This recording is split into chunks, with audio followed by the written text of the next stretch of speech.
तो मैडम वो नौकरी में क्यों है? क्या आपका शासन नाकाबिल नकारा व्यक्तियों को नौकरी में ईई के पद पे रखना चाहता है आपके हिसाब से? ये बता दीजिए कि क्या जो इन लोगों की समझ में ये फील्ड में काम कर रहे हैं, लोगों के अधिकारों की हत्याएं कर रहे हैं, उसके हिसाब से मुझे निर्णय करना है। आप कहते हैं कि इनको कानून की समझ नहीं है, मान लिया मैंने, आपका स्टेटमेंट है। Now it is your duty to tell me कि why you are tolerating such type of officers। बस इतना बता दो कि सर हमारे संवैधानिक इंस्टीट्यूशन की धज्जियां उड़ रही हैं, उड़ने दीजिए, आप मत बुरा मानिए। पर डे 15,000 की कॉस्ट लगा रहा हूं और इन सज्जन से रिकवर होगी।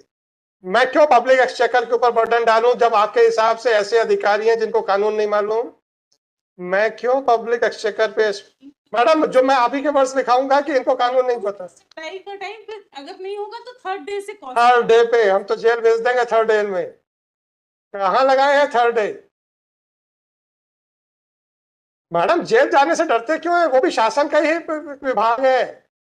मात्र एक विभाग से दूसरे विभाग में ट्रांसफर करना है हमने। कौन सा विदेश भेज देना है हमने? काला पानी की सजा भेज देनी है? जी सर। आपने वो रोड बंद कर दी है जो इनकी प्राइवेट जमीन के ऊपर बनी हुई है, उतना ब्लॉक लगाया है आपने। ब्लॉक आपने वहां पे क्या किया है कल आदेश के बाद? आप जितना पूछा जा रहा है उतना जवाब दीजिए, नहीं तो अभी मैं लिखो भाई। क्या नाम है आपका? मैडम प्लीज, आपका नाम क्या है या क्या पोजीशन है आपकी? ई है कहाँ के हैं? रीवा डिवीजन की ई है। ई पीडब्ल्यूडी रीवा डिवीजन। आपका कहना प्रचलित रास्ता था, इसलिए अब आपका पूरा अधिकार है। 3236 में फाइनली डिसाइड कर रहा हूँ। मैडम 15,000 रुपए पर डे के हिसाब से देते रहिए प्लीज। मैडम मैंने आपने सुन लिया ना? अब मुझे इस बात का दुख है, सुनिए मुझे इस बात का दुख है मैडम, इस बात का दुख है कि आपको लगा कि आपको ये तवज्जो देंगे। सुनिए तो, सुनिए मेरी बात सुनिए। मैडम प्लीज सुनिए। Madam please please. मैम मैं सर हो गया, धन्यवाद। सर ये क्वेश्चन ये था मैडम आप रुक तो जाओ। अरे आपके साहब को धन्यवाद तो दे लेने दो। हो गया सर, बैठे आप अपनी कुर्सी लें, बैठ जाइए, कोई प्रॉब्लम नहीं है। मैडम जहां तक हमारे आदेशों की अवहेलना का सवाल है, हमारे पास कंटेम्प्ट का अधिकार है, हम वो तो हम करवा लेंगे। अगर ऐसे अधिकारी जिनका कि जो खुद कानून से बंधे हुए हैं, आज अगर हम इनसे कहें कि आपको नौकरी से निकाल देते हैं हम, तो आज ही डब्ल्यूए फाइल होगी कि हाई कोर्ट को मेरे 309 300 फलाना सिविल सीसीए रूल्स इसके खिलाफ जाके मेरी नौकरी से निकालने का अधिकार नहीं है। राइट? तो जिस संविधान से ये बंधे हुए हैं, उस संवैधानिक संस्था की बेइज्जती करने में इनको जरा से भी हिचक नहीं होती है।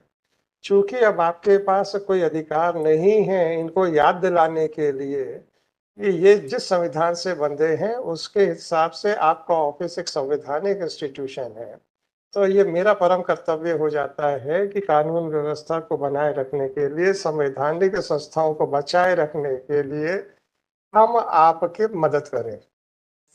अब आप बताइए, अब आप बस इतना बताइए, आप संवैधानिक इंस्टीट्यूशन को बचाना चाहते हैं कि नहीं बचाना चाहते? अभी सुन तो लीजिए, अभी आप सुन तो लीजिए।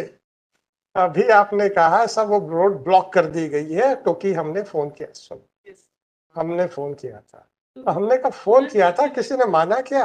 मैडम सुनिए तो, हमने पूछा किसी ने माना क्या? आपने कहा हाँ पीछे बैठे हैं। उन्होंने क्या कहा? वो तो पूर्व से प्रचलित है सर। वो आप उनको समझ। मैडम वो अधिकारी हैं जो फील्ड में काम कर रहे हैं, राइट? अगर आप उनको सर्टिफिकेट दे रहे हैं कि वो नाकाबिल है, अफसर है, उनको समझ नहीं है कानून की, आपका सर्टिफिकेट है मेरा नहीं है, तो मैडम वो नौकरी में क्यों है? क्या आपका शासन नाकाबिल नकारा व्यक्तियों को नौकरी में ईई के पद पे रखना चाहता है आपके हिसाब से? ये बता दीजिए। आपने कहा है कि उनको समझ नहीं है, मैंने नहीं कहा। मैंने तो उनकी बात को कानूनी बात मान के उसको डिसाइड कर रहा हूं कि क्या जो इन लोगों की समझ में ये फील्ड में काम कर रहे हैं, लोगों के अधिकारों की हत्याएं कर रहे हैं, उसके हिसाब से मुझे निर्णय करना है। आप कहते हैं कि इनको कानून की समझ नहीं है, मान लिया मैंने, आपका स्टेटमेंट है, now it is your duty to tell me कि why you are tolerating such type of officers. No, madam, sorry. Sorry, I have got the answer. I have got. Madam, आपने क्या कहा था? मैंने फोन कर दिया है and you were so confident कि साहब ये आपकी बात सुन लिया होगा इन्होंने। मेरे आदेश का तो साहब मैं तो अभी कंटेम्प्ट कर दूंगा, तो अंदर जेल भेज दूंगा, मुझे कोई प्रॉब्लम नहीं। आपके बातों का, अब आप मुझे ये बताइए सर, आपका office apart from constitutional authority first law officer of the state है कि नहीं? ये आदमी जिसको आप नकारा कह रहे हैं वो आपकी बात पे तवज्जो नहीं देता है, जबकि आप इस विश्वास के साथ मेरे से कह रहे थे जब हमने फोन किया है कि इन्होंने वाकई ब्लॉक कर दिया होगा। और इसने क्या कहा? वो तो पहले से चल रही है, अभी कुछ नहीं हुआ आपके फोन के बाद। आप उसको प्रोटेक्ट कर रहे हैं। आप तो बस इतना बता दो कि सर हमारे संवैधानिक इंस्टीट्यूशन की धज्जियां उड़ रही हैं, उड़ने दीजिए, आप मत बुरा मानिए। हम तो सक्षम है अपने आदेशों की अवहेलना को निर्णय करने के लिए। आप अपना बताइए मैडम, क्या चाहते हैं? अरे आप अपने अपने अपने इंस्टीट्यूशन के एग्जिस्टेंस की बात, मैडम प्लीज आप अपने इंस्टीट्यूशन के एग्जिस्टेंस के बारे में पहले बताइए। अभी आपने जिस विश्वास के साथ कहा था कि हमने फोन कर दिया है, ये एग्जीक्यूट हो गया होगा, आपके सामने आपने सवाब सुन लिया, आपका विश्वास धाराशायी हुआ कि नहीं हुआ? और एक संवैधानिक संस्था के निर्देशक अनुसार भी इन्होंने उनकी धज्जियां उड़ा दी कि हम आपको आपकी बात से नहीं सहमत है, राइट? तो हम तो इंस्टीट्यूशन की इज्जत करेंगे। 1 3 2 3 मैडम प्लीज 1 3 मैडम मैं कॉस्ट बढ़ाता चला जाऊंगा। पर डे 15,000 की कॉस्ट लगा रहा हूं और इन सज्जन से रिकवर होगी। देखते हैं सर, मैं क्यों पब्लिक एक्सचेकर के ऊपर बर्डन डालूं जब आपके हिसाब से ऐसे अधिकारी हैं जिनको कानून नहीं मालूम? मैं क्यों पब्लिक एक्सचेकर पे, मैडम जो मैं आप ही के वर्ड्स लिखाऊंगा कि इनको कानून नहीं पता। टाइम पे अगर नहीं होगा तो थर्ड डे से थर्ड डे पे हम तो जेल भेज देंगे। थर्ड डे में कहाँ लगाए हैं थर्ड डे? मैडम जेल जाने से डरते क्यों है? वो भी शासन का ही विभाग है, मात्र एक विभाग से दूसरे विभाग में ट्रांसफर करना है हमने। कौन सा विदेश भेज देना है हमने? काला पानी की सजा भेज देनी है? शासन के एक घर से शासन के दूसरे घर में। अभी आप शासकीय आवास में रहते हैं ना सर? हाँ, तो वो भी तो शासकीय आवास है। क्या प्रॉब्लम है मैडम?